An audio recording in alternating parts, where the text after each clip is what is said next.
She launched her campaign with more than 20,000 supporters in Oakland, a rising Democratic star. Let's do this! Kamala Harris, the telegenic California senator and former state attorney general, rocketing to the top tier of a crowded field by taking on Joe Biden in the first debate. There was a little girl in California who was part of the second class to integrate her public schools, and she was bused to school every day.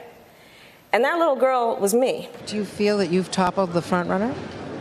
I don't know. I'll leave that to the pundits. But a month later, stumbling over the cost of her health care plan. You can't beat President Trump with double talk on this plan.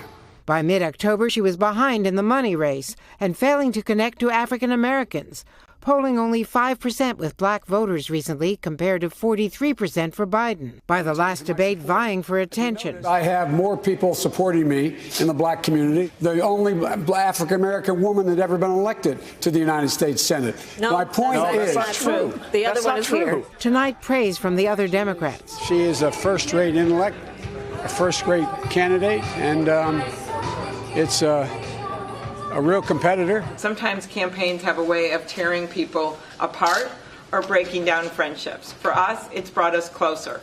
Andrea joins us now. Andrea, it's worth noting that Harris dropped out today, but not before issuing a parting shot about who's left.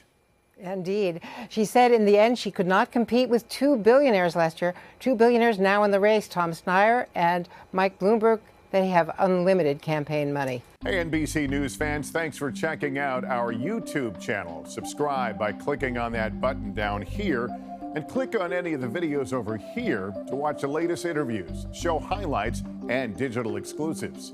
Thanks for watching.